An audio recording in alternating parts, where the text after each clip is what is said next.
This is a review of Aliens Colonial Marines, available on the Xbox 360, PlayStation 3, and PC. After being in development for over 5 years, we finally have Aliens Colonial Marines, a game that was originally supposed to be released on the PlayStation 2.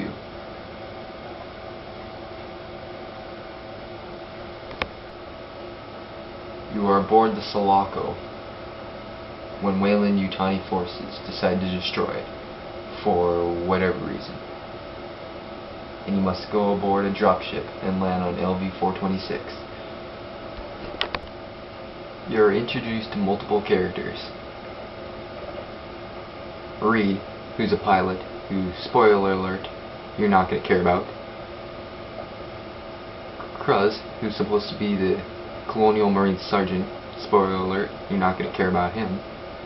O'Neill, who's supposed to be the tough guy but is actually a wimp, spoiler alert, you're not going to care about him too much. All the character development relies on Bella. When you find her face hugged, spoiler alert, you're not going to care about her. Thankfully though, Bishop makes an appearance, and he's the only one you're going to care about, not even yourself, Winter. I wouldn't mind if my character died. Really, the best character in the whole game is not Winter, the guy you play as, Bishop, the android, or the secret character at the end of the game. No. I think that the Hudson Easter egg is actually the coolest character. Game over, man. Game over. This crusher bleeding out is the only death I give a crap about. In addition to AI teammates teleporting, terrible AI, and overall just bad voice acting in some parts, there's terrible texture pops that are extremely noticeable and extremely common. However, the voice acting can be alright, I guess, but some of the stuff they say is stupid. As one should suspect, this is a generic FPS game. You have a gun, you have teammates, aim gun at Xenos, pull trigger. One of this game's major downfalls is the terrible screen texture popping.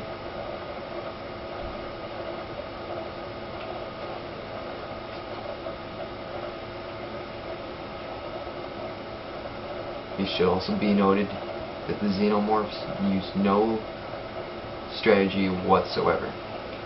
They are basically just cannon fodder.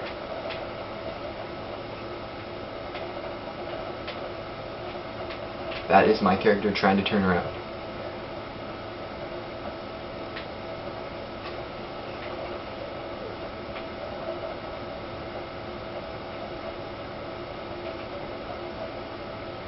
The music in this game is decent. It sounds very Aliens-like, but this game doesn't really capture the feel that Aliens gave us while watching it.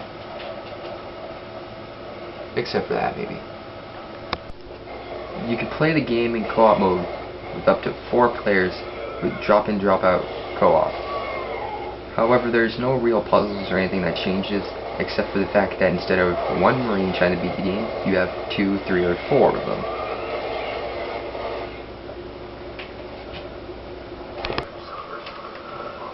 The basic xenomorph enemy in the game is the xenomorph soldier, rather than the xenomorph drone or xenomorph warrior.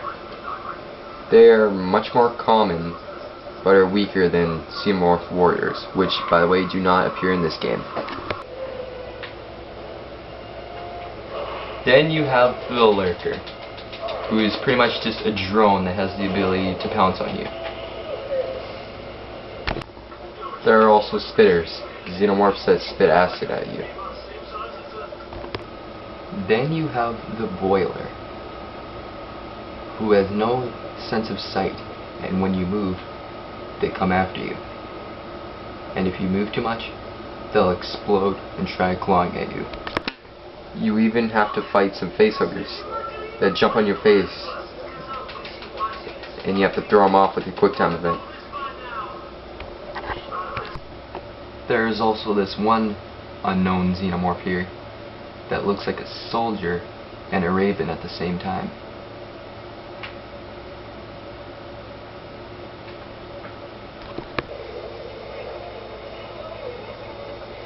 The first boss in the game is the Raven, a giant xenomorph that hunts you down.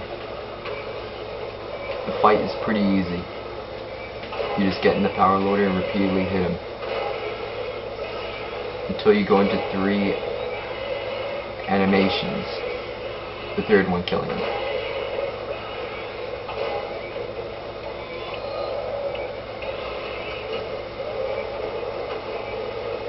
The fight is extremely clunky.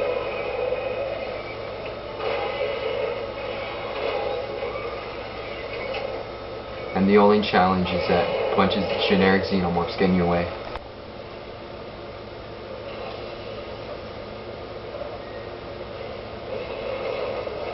The fight with the Crusher is pretty cool. He has an armored head, so you have to flank him and shoot him in his back.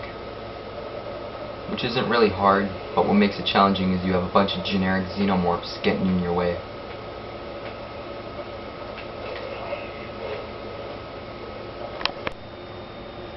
You also get to fight the infamous Queen Xenomorph. Basically all you do is pull 4 levers, ready a launcher, then activate it to try and knock her out of the ship. And if you mess up, you have to pull the levers all over again. The Weyland-Yutani soldiers, or Wayus as they're called in this game, consist of a few types of soldiers. Basic ones that wear white armor and use basic weaponry most of the time. Ones that wear camouflage science suits, and ones that have heavy armor and smart guns. There are also a few basic scientists that you can find in the game.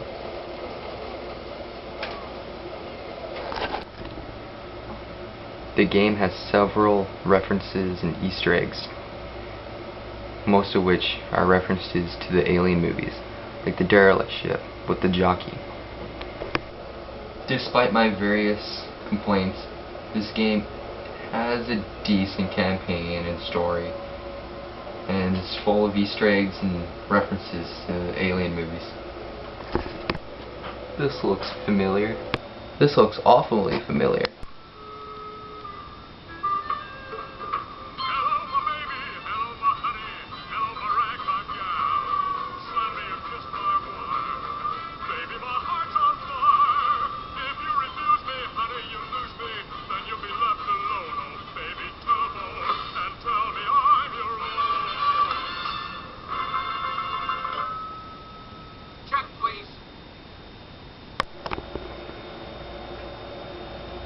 The sound of both the weapons and the xenomorphs in the game all sound like they should.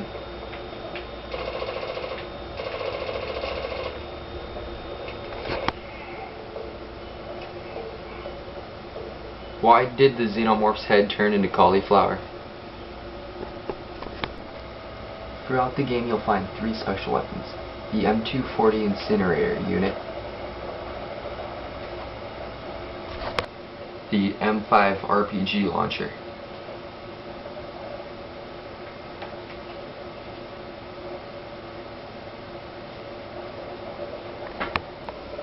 and of course you get to use the oh so sweet M56 smart gun, like 2 or 3 times in the whole game.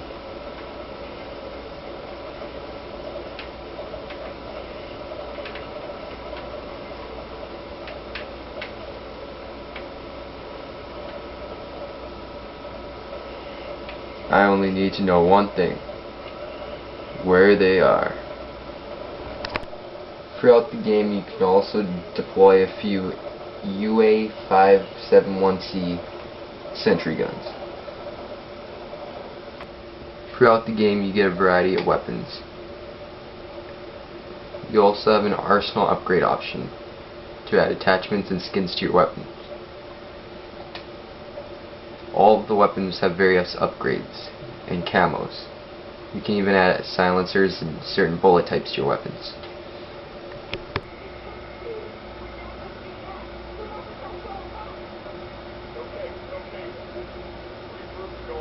What do you mean, let's regroup? All three of us are right here! In addition to campaign mode, you also have versus mode, where you can edit loadouts for your weaponry and your xenomorph abilities. You can also customize your marine and various pieces of armor and camo, and do the exact same thing for xenomorphs. Team Deathmatch is traditional xenomorphs versus marines gameplay.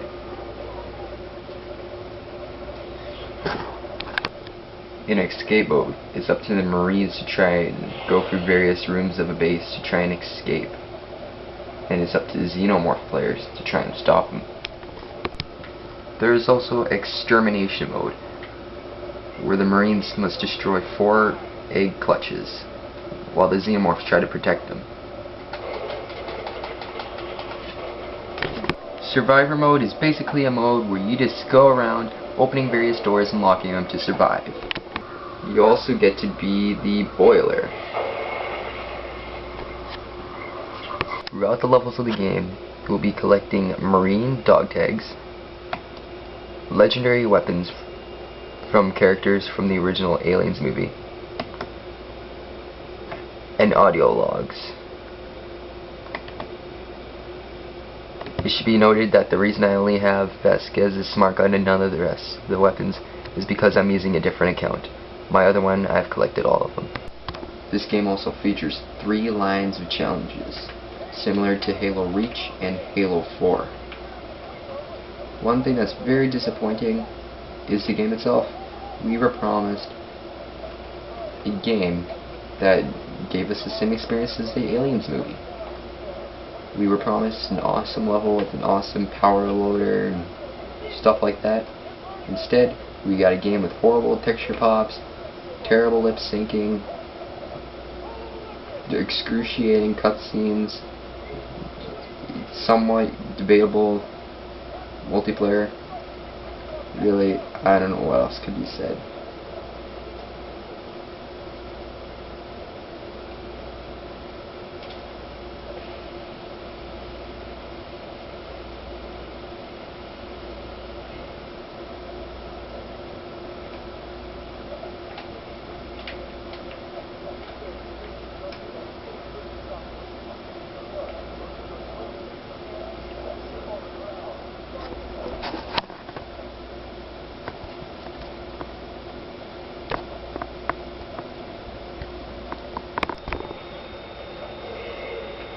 Oh god, a chocolate donut! Multiplayer is fairly even. It's kind of like Left 4 Dead at some points, but sometimes the Marines can be a little overpowered if they're a high enough rank and they've unlocked all the good stuff.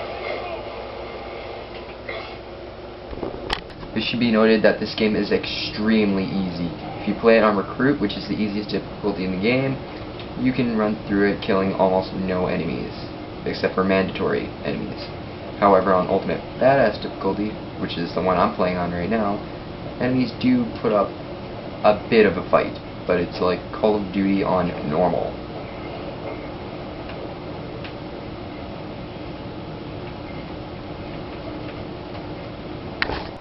We were promised dynamic lighting and amazing graphics. Now I don't really care too much about graphics, and the graphics here are alright, but like I said, texture pops, man, texture pops. And really, there were so many more cinematics that looked awesome in the alpha and the beta and stuff like that, but here, they just look sloppy and just painful.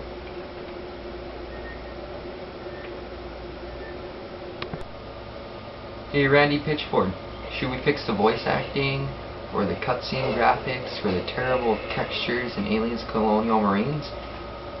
No, I have a better idea.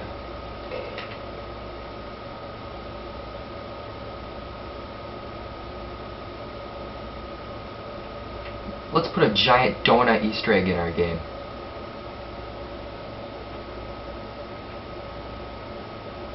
But we promised our players at E3 the game would look like this. Shut up.